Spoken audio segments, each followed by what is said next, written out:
Now.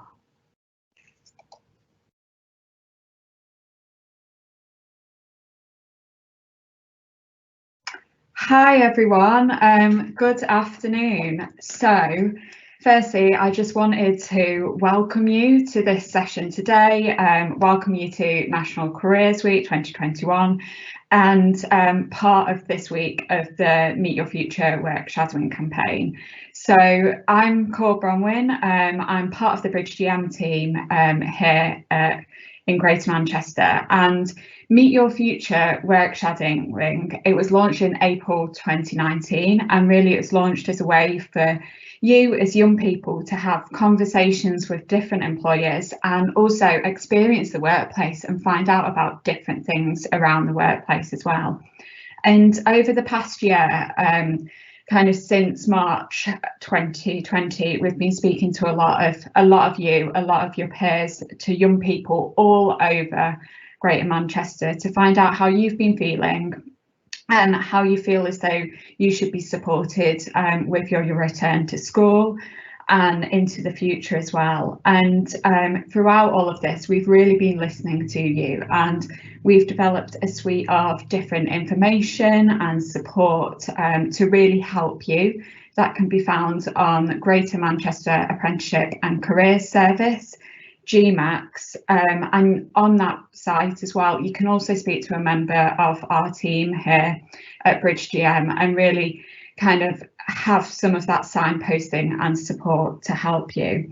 And as part of this too, we've been listening to what you've been saying, and we've adapted our Meet Your Future campaign to better fit what you've been asking for. And throughout this week, some of you might have been attending different sessions with different employers and different organisations and finding out what they are, finding out a bit more about them and finding out about their stories as well. And today, I'm absolutely delighted to be joined by AutoTrader. So we have 9 members of their team with us today, and they're really going to be sharing their stories and sharing how they've got to where they are today, and also sharing about how they use maths every single day and throughout their roles as well, and how they're applying those things that they learn, that you're learning at the moment in your maths lessons, to the world of work.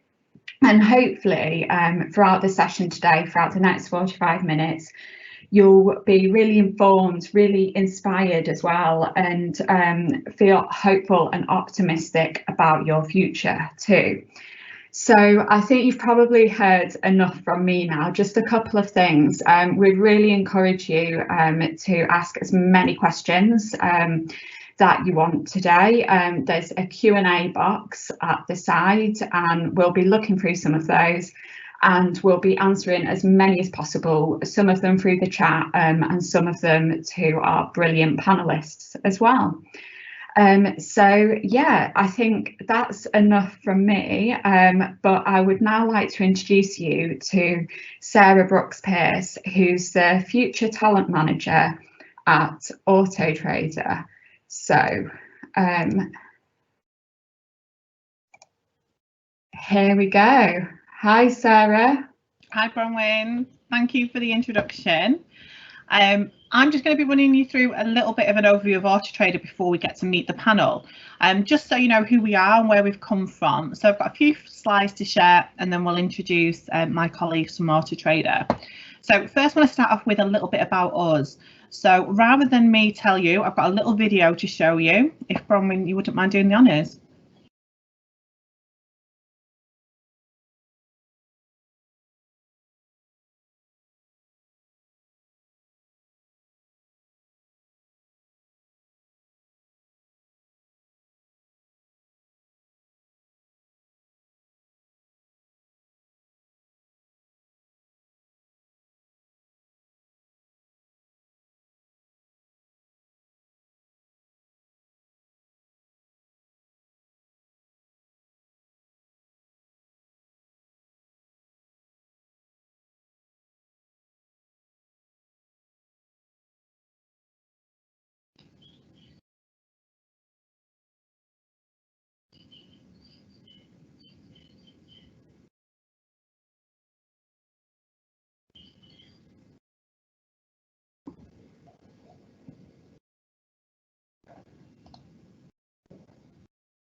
Brilliant, thank you, Sarah. And so hopefully that's give you some insights. There was some sound problems there, but all the information came up on the screen as well. So if you did miss the sound on that one, those key stats and the things we wanted to show you was on the screen, and that's available on our Vimeo site as well. So if anyone does want to watch that back, please feel free to. Just a few pictures here of what it looks like in our office. Obviously, you'll notice today that we are all at home, but can't wait to get back. You'll see some quite exciting things that we've got there, from pool tables, lots of big screens that we can all work around, and some extremely comfortable seating areas as well.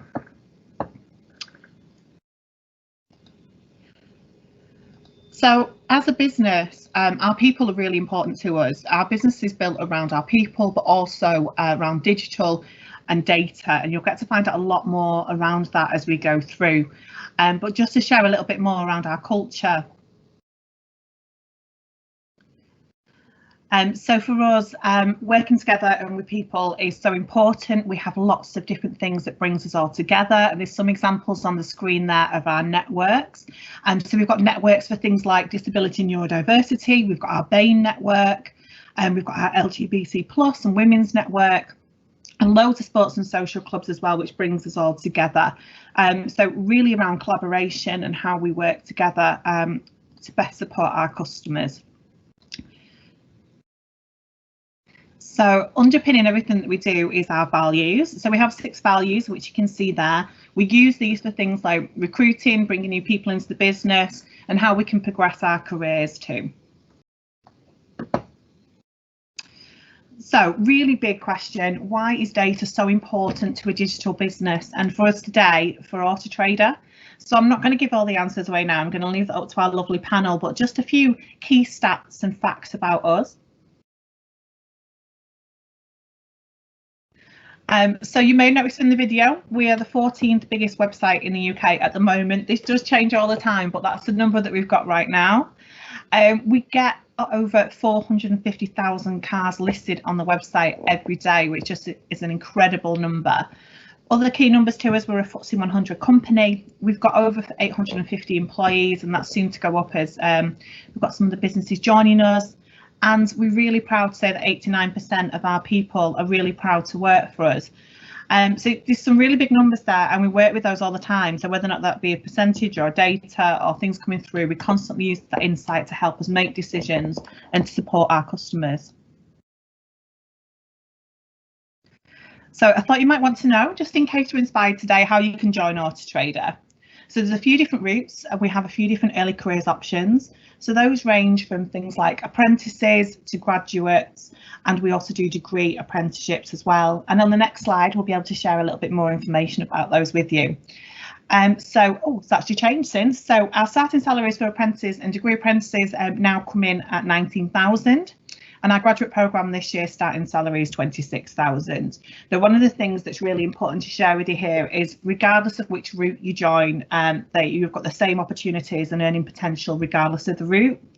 There's a few different requirements for each one, which you can see on the screen. So depending on which route you come in, if you need to come in as a graduate, then we would need you to have a degree. A degree apprenticeship requires a number of UCAS points, and the apprenticeship, we do need that all important maths and English GCSEs. But apart from those, we say with regards to subjects, especially coming in as a graduate, you don't need to have a set degree discipline. We look for people with lots of potential and lots of willingness to learn for these positions. So if you're interested in any of those, all are on our careers site, so please do look out for those, and I hope you might have seen a couple of those on your pre-task when exploring the roles at AutoTrader. So at this point, I'm going to hand you over to Caroline, who's going to introduce you to the panel, and you can find out a little bit more about what we do here. Fantastic. Thank you, Sarah. Hi, everyone. I'm Caroline, and I am an early careers advisor here at AutoTrader. So I look after all of our lovely graduates, apprentices and retrainers. And as Sarah said, the next thing we're going to do today is introduce you to some of our colleagues from AutoTrader and host a panel and ask them some questions that we think you might find the answers useful to. So as we move into that, we'll just do some introductions first of all, just so you know who's who. So I'm going to hand over to you guys on the panel, if that's okay. And if I can just ask you to introduce yourselves, tell me a little bit about yourselves, a little bit about your role, and also how you got into it. That would be fantastic. So Rachel, I'm going to come to you first for that, please. Yep. Hi, everybody. So I'm a new car director at AutoTrader, and I work with car brands and their banks to help them sell more cars, use our data to make better business decisions in their businesses. In normal times, I work from home usually. I travel up to Manchester to the office, I travel to the London office, and I also have a lot of customer meetings. So I'll go to the headquarters of all the big car brands in the UK as well, mostly based in the south of England. In terms of how I got into the role, I actually had no idea what I wanted to do at university or at school even. I just knew I kind of wanted to work for a big company that had a broad range of different types of jobs in it. So I did languages at university. I studied Spanish and French, went to live abroad as part of my degree, and did an internship for Nissan out there. So I lived in Barcelona and Paris for a year, which was absolutely amazing. Came back to the UK and then carried on and did a graduate scheme with Nissan. So that kind of got me a little bit into the car industry, and then moved over to AutoTrader about 3 years ago into the role that I've just described. So yeah, that's me. Fantastic. That's lovely. Thanks very much for that, Rachel. All right, Jonathan, we'll come to you next then, please, for your intro. So yes, so I'm Jonathan. So I'm a graduate software tester. So my role is essentially making sure that what the developers write code-wise actually works as it was expected to, and also just making sure that the website doesn't have any bugs on it. So it's a mixture of doing some manual testing, which is just sort of looking around the website, manually trying to find anything that looks a bit odd, as well as also writing automated tests, which then regularly check the website. So if we do find a bug, we can write some tests for it to make sure it doesn't happen ever again. The way that I got into the graduate scheme was obviously I applied from Alysia University, and I'd heard about AutoTrader through a friend and also through Glassdoor reviews. And I loved it so much that I actually applied twice. Initially, I applied for a role not in a tech-based role, mainly because I thought you needed a computer science degree to do the job I'm doing now, but Sarah then pointed out that that wasn't the case. And so I applied again, and thankfully I got my job where I am now today. Fantastic, great stuff. Thanks, Jonathan. Okay, Alysia, over to you then, please, if you're ready. Sorry, I was trying to find the unmute button then. Yeah, so I'm Alysia. So I've been at AutoTrader for nearly 2 years now, and I'm on our retail insight team. So what that basically means is we kind of sit with the sales teams, so the people that deal with our customers kind of face to face or directly, but we're not really a part of sales. So we basically use data to help our account managers and our customers basically make better decisions, ultimately to get them to sell more cars. So that can be anything from the kind of stock they've got, advising them on their best kind of like pricing strategy, the advert quality. So it covers quite a range of things. And in our team as well, we're quite varied. We've all got our own kind of little projects as well that we work on. So I'm quite heavily involved with our new car pieces of work. So up until a couple of years ago, AutoTrader didn't advertise new cars, so that's quite a new thing. And I also do a lot of Excel training, so just within the business as a whole, to help people learn a bit more about Excel.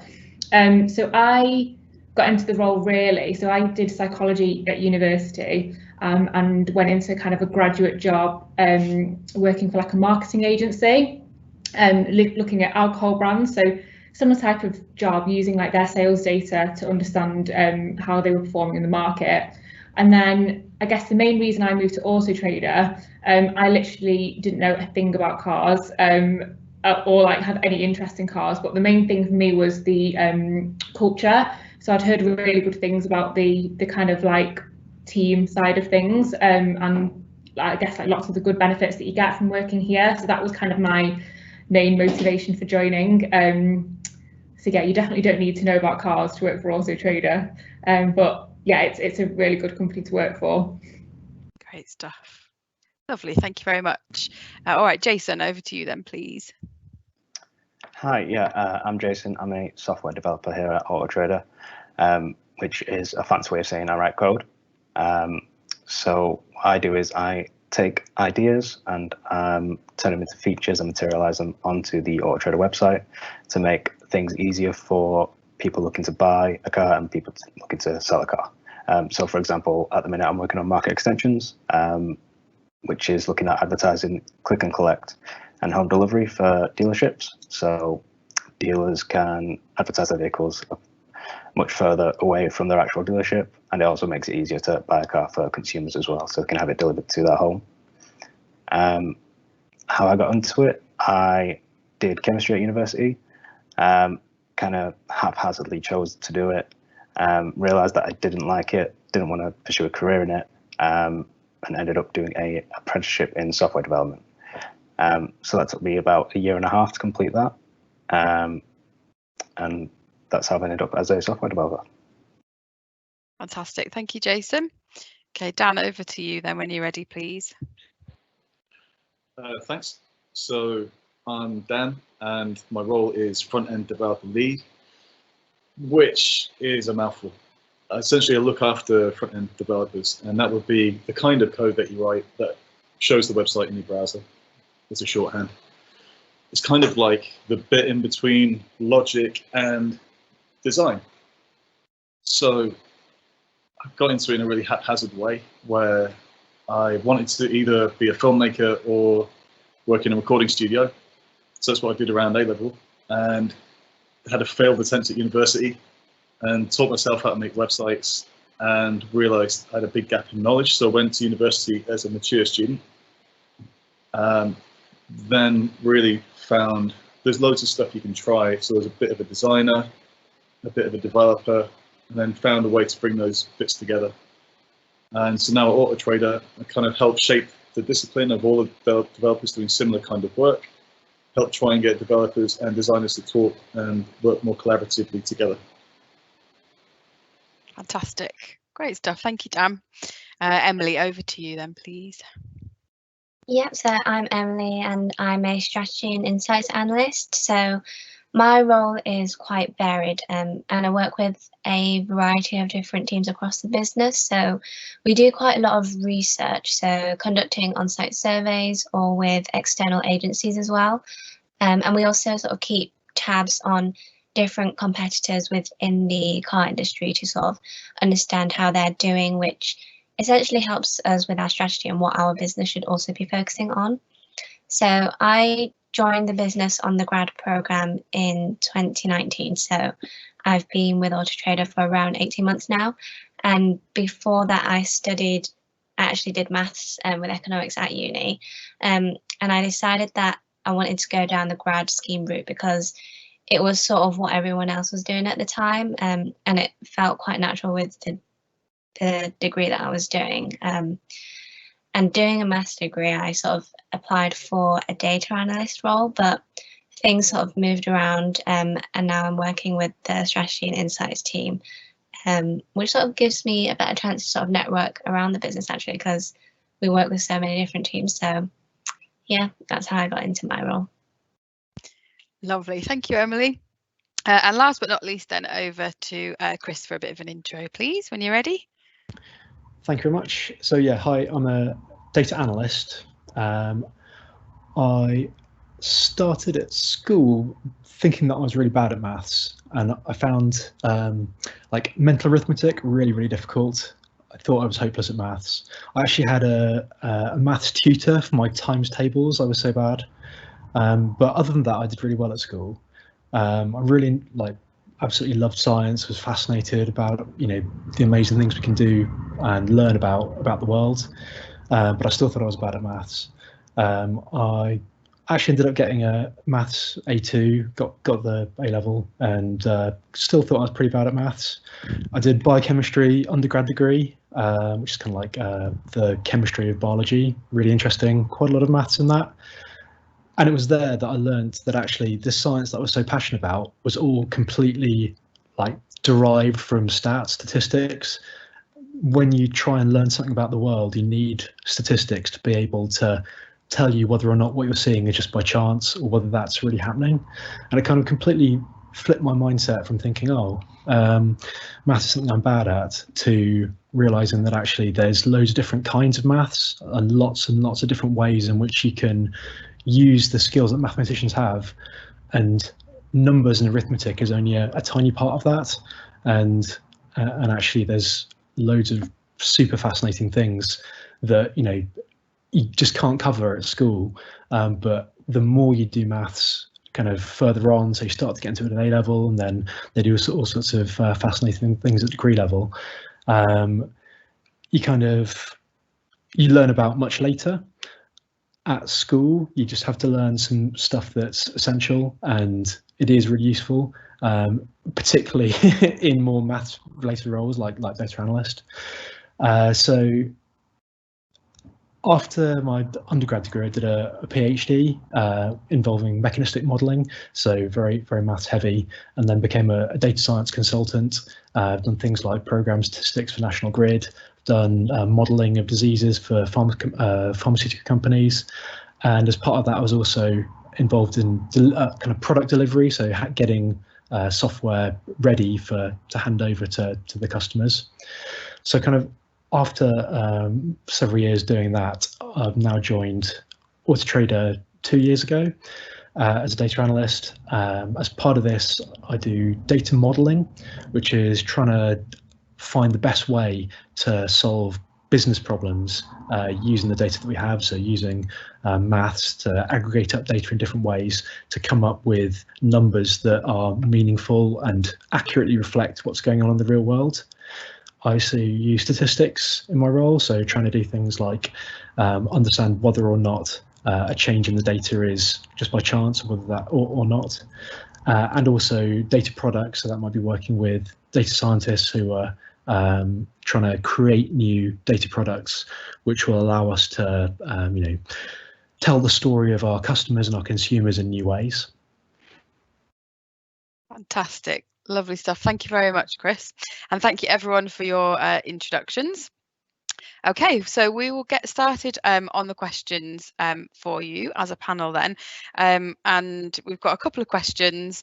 Some of them we might kind of ask a couple of you, some of them we might just ask one. We haven't got a huge amount of time, so we'll just be conscious of that and try and cover them as best we possibly can. So Dan, I'm going to come to you for the first question in a second, if that's okay. And the first question is, how do you use maths in your role? So we've just heard a little bit from Chris around how he uses it in his role. So over to you, Dan, really, on how you use maths in your role, please. So it might not be that obvious, really, because if you think about a layout of a website, it almost looks like a picture, and people kind of click on it and interact with it, and that's all fine. But there's loads to it. If you move around a modern website in your browser, you'll notice it resizes, most of them. So you get everything from what might be a mobile phone all the way through to really wide view, like in a desktop. And so the kind of maths we do is some things are fixed, some things are fluid, some things have ratios, so maybe 16:9 images, that kind of thing. So you work in lots of different kinds of measures just to do a layout. Beyond layout, there's things like looking at how fast your site loads.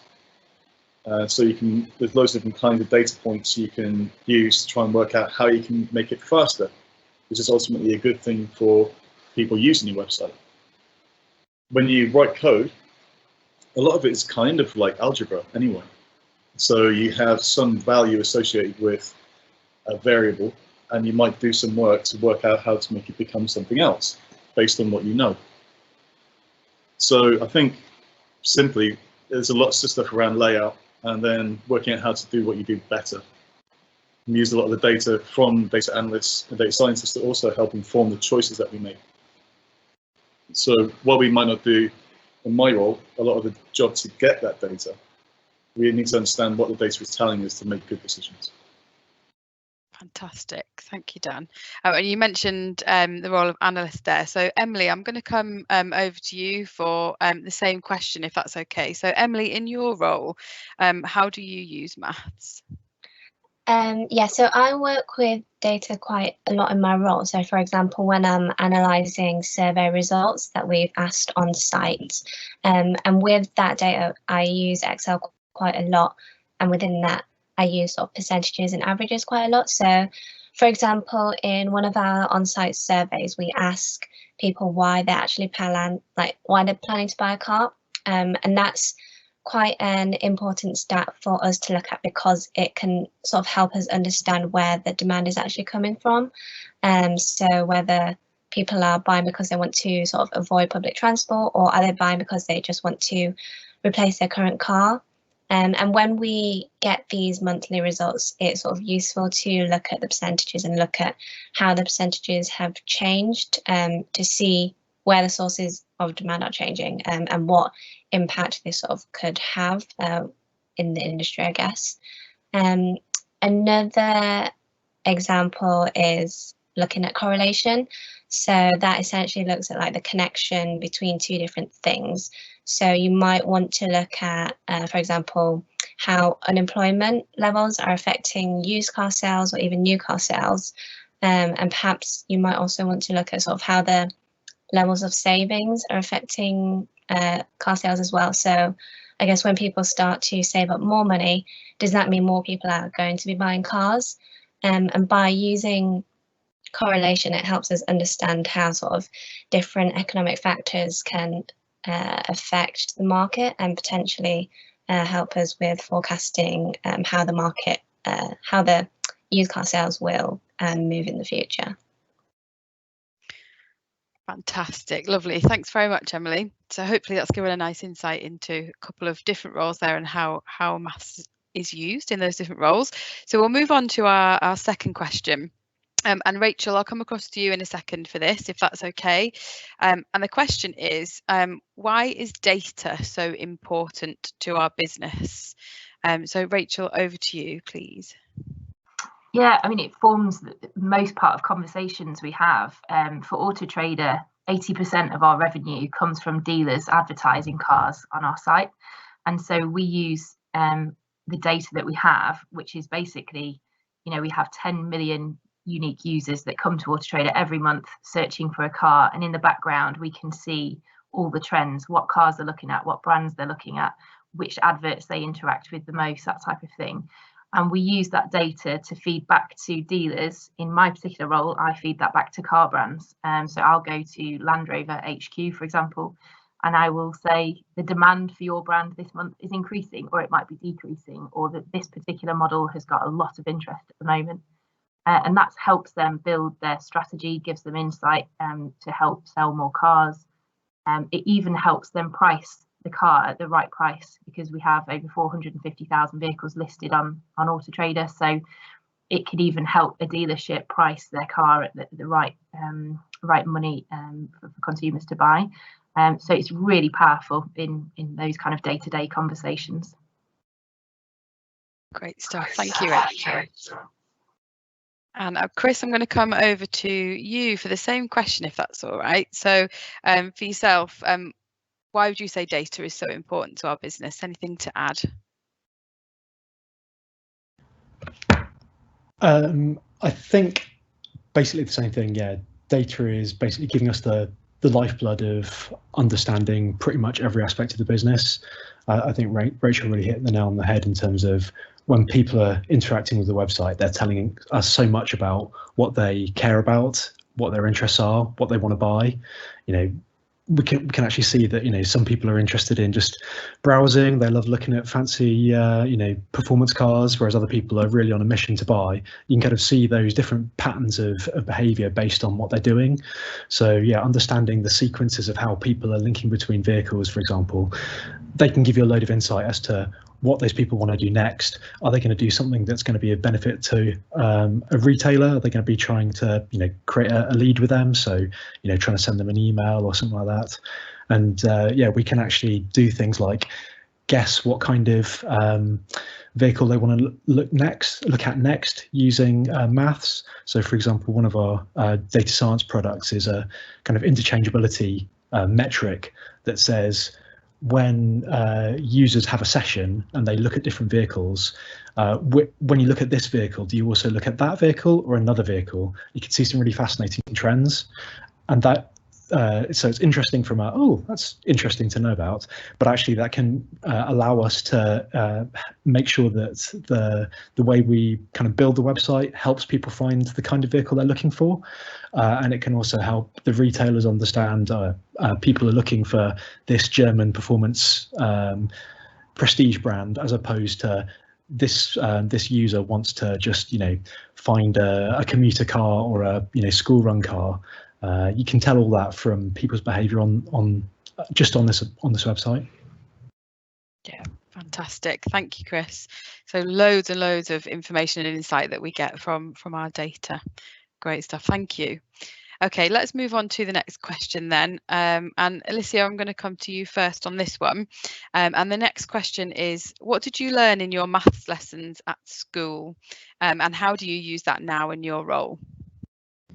So I think the main things that I kind of take from school, a bit similar to what Emily said before. So in my role, we do a lot of like percentage calculations. So calculating if a dealer has got more or less like advert views than they did the previous week. Calculating a dealer's kind of like share of stock. So what percentage of like all the stock on the site do they make up? Averages is probably a big one as well. I think in my role, it's really important that we kind of are really clear with dealers on what numbers mean. So the difference between, like, say if we're looking at how long on average a dealer takes to sell a car, looking at like the mean average compared to like the median average will look really different for some dealers. So it's really important that we kind of are using the right type of average, otherwise it can give them a really misleading picture. Again, something that Emily touched on before, that kind of like correlation, so understanding the kind of relationship between two different things.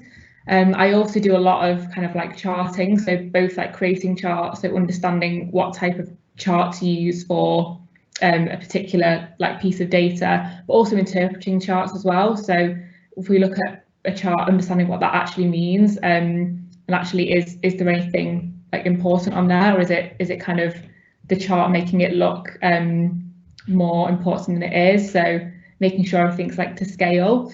One other thing I thought of as well is the importance of like checking working. So I remember when I did my GCSEs, you used to get marks for like showing you working out. So I think in my role as well, part of like quite a close-knit team is if someone needs to pick up something I've done and carry on with it, and if I've not kind of been clear with my workings out, they won't be able to figure out what I've done or where I've got that data from. So it sounds really stupid, but make like the importance of like showing your workings out. And yeah, I think that's pretty much it. Oh, accuracy as well, spot checking. So kind of being as accurate and kind of like spotting any anomalies that might be. So anything that kind of sits outside the main trends that might be affecting it. Because say for example, we've got loads of cars and one car's taken 1,000 days to sell, that will just change the averages completely. So yeah, just checking things like that as well. Fantastic, brilliant. Thank you so much for that. Loads of insight shared there around kind of maths that you've used at school and how that's now kind of being used in your role. So yeah, thank you so much for that. Jason, I'm going to come over to you if that's okay, with the same question. So for you in your role, what did you learn in math lessons at school, and how do you use that in your role now? Yeah, sure. So I think maths as a whole is really important for software development. I think a lot of the concepts are there. So if you think about your maths exams or tests, you have to write a series of statements to eventually get to the correct answer. And I think that's very similar to what you do as a software developer. You have to write a series of statements using a programming language that's bound by a bunch of rules, which again is very similar to maths. Maths is all bound by rules. So I think everything that you study in maths will have some relevance in software development. Dan mentioned algebra before, and I think that's a good example of something where you're being taught to solve a problem using logic, and it improves your problem solving skills. Apart from that, before I work on a feature, things have to be sort of tested, and we get data from that. And there have been quite a few instances where I have to look at that data and interpret graphs, look at the statistics and see how relevant that data is, so that we can actually look at implementing that feature. So yeah, things like that. Great stuff. Thanks, Jason. Okay, let's move on then to the next question. It's quite similar, but we're looking for something a little bit more specific. And Jonathan, I'm going to come to you first on this question. So this question is around the elements of maths. So what elements of maths would you say are particularly important in your role? And if you could give us either one or two elements of maths that you would say would be the most important to your role, that would be great. Yeah, sure. I think statistics is really, really important, because I think everyone here has already spoken about after we've made a change, we'll often be then presented with data to show how has that affected user behaviour, and being able to sort of see those statistics and not be intimidated by it. So I think one of the big things that I learned in school was that maths is not only learning about the sort of set rules that you have to learn, like multiplication, all that sort of stuff, but it's also a big important part is to actually just learn to be a bit more confident with it. And if you are faced with a big challenge, you can just look at it and try and break it down a little bit more and more. So something that I'm starting to look at the moment is site performance, and that's essentially how quickly does the website load for people. And to do that, you need to get an understanding of, well, how does that change between lots of different users? So some people will have lots and lots of quick internet, some people won't. So the website might load really, really quickly for some people and really slowly. But how can we try and get that distribution to essentially become really, really narrow over a fixed point over about 4 seconds or so? And it's trying to sort of look at all those different types of maths and just be confident that even if you're not entirely sure what you need to do, that you can eventually work out the problem and essentially find a solution to it. Fantastic. Great stuff. Thank you very much, Jonathan. Okay, I'm just going to move to a question that we've had in the Q&A, and Rachel, this one's for you. So one of the questions that we've had is, has the pandemic affected the new car sales, and can your data impact on manufacturing and logistics? So if I can come to you for that, Rachel, that would be fab. Yeah, absolutely. So in the UK, there are about 2 million brand new cars sold every year. And when the kind of pandemic first hit and we all went into massive lockdown last March, April time, like car dealerships literally sold absolutely no vehicles. So sales just dropped off a cliff. But in more recent times through the pandemic, car dealerships have been allowed to open, but they've not got the doors open, but you are allowed to click and collect a car. So they've been doing kind of more online buying type of process for their customers. So in February, month just passed, their sales were down 30% for brand new cars year on year. And that just goes to show, even when like shops are completely closed, they're still able to kind of do some sales with customers who can come and just collect a car. And in terms of how we can help dealerships and car brands in these kind of times, throughout the whole period we've been sharing with them the trends of like what volume of traffic comes to AutoTrader on a monthly basis. Is there still demand from buyers in terms of, do they still want to buy cars despite we're all staying at home?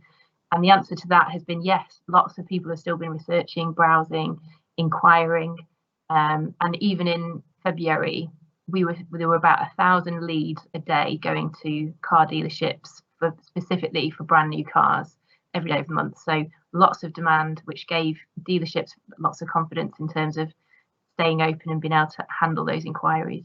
We can even kind of break down, how do consumers want to get in touch with dealers? At the start of the lockdown, they stopped making phone calls to them, and they increased their number of emails into retailers.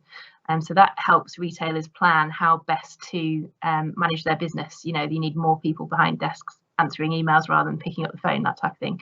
So there's lots of different ways of cutting the data that we've got in helping dealers with the pandemic. Fantastic. Thank you so much for answering that one, Rachel. That's great. Thank you. Okay, we've just had one more that we're going to come to that's in the Q&A, just really conscious of time. So Emily, I'm going to come to you for this one, but we've only got a couple of minutes. So if you can just share something short and sweet, that would be amazing. Yeah. So the question is, what is your favourite thing about your job? I think definitely being able to sort of provide useful insights to other teams around the business, and actually being able to see the impact that you've made to the different teams. So, for example, we do quite a lot of external research, and we have market trackers that we do every 6 months. And within those surveys, we sort of have like around 40 questions that cover a lot of different topics. And when we get those results back, for example, one of the topics might be electric vehicles. Those results that we get back from that can definitely help with sort of loads of different teams within the business, and we can sort of help build into product thinking and stuff like that. So yeah, definitely being able to see the impact of the work you've done is probably the most favorite thing about the job. Fantastic. Thank you, Emily. I think we've probably got time just to come to one more person for that if we have a lovely, another short but sweet answer. So Dan, I'm going to come to you and ask you the same question if that's okay. So just quickly, the favourite thing about your job, please. I guess there's a few. Being between development, product, people, QA and design, we kind of bring all those things together and make the stuff that everyone uses. So it's really satisfying where it's not just about writing code, it's not just about design, it's about people. And so what we make is what people use. So it feels like there's a real connection between writing a bit of code and seeing what people actually do with it. And for me, at least, that feels really satisfying, where you're not doing something in isolation. You look at the stats and go, how many millions of people have used that thing that I've just made? And it's such a great feeling to think, oh, there was a little bug, and I fixed that, and now thousands of people have a better experience. Yeah, nice. Thank you so much, Dan. And absolutely kind of links into the way that we love to work at AutoTrader. Collaborating and working together is hugely important to us. So thanks very much for sharing that, Dan. Okay, so that brings us to the end of our panel. So I just want to say a huge thanks to all of our panelists for coming along and sharing all of your insight today. Thank you so much for giving us your time and your knowledge as well. We really appreciate it. We hope it's been useful for all of you that are watching the live event. And we have also put together a follow-up task for you to do, which involves some of the stuff we've been talking through today. So we really hope that you enjoy that follow-up task. And that's everything from us. If you want to know any more about us, please feel free to visit our social channels, as you can see, at AutoTrader Life there. And that's everything from us. Thank you so much. Brilliant. I would firstly just like to thank absolutely everyone for watching today. We hope you got loads of inspiration and insight out of that session. I know I absolutely learned loads about AutoTrader and loads about roles that I had no idea really linked to maths as well. And I'd like to say such a big, huge thank you to AutoTrader and to our 9 panelists today. You were all brilliant, and it was so interesting to hear about your stories and a bit more about your roles as well. So as Caroline mentioned, there's kind of a follow-up task for you to do. So why not take a look at your session card, try and do that follow-up task and see if that would be something that you'd like to go on to do, and have a look a bit more at AutoTrader's website as well. So following on through the rest of the week, we've got another kind of 3 or 4 sessions happening throughout the rest of the week and tomorrow. So I'd really suggest go and take a look at our Meet Your Future kind of calendar and timetable and stay up to date with everything that's happening through National Careers Week using our Twitter and hashtags. And I know we didn't get through some of your questions today, but we can look at how we can answer those elsewhere. And I'd really suggest you to take a look at GMAX as well. And if you've got more questions, just go and chat to a member of our team there as well. So that's everything from us, and thank you so much, and I hope you enjoy the rest of your Thursdays. Thank you.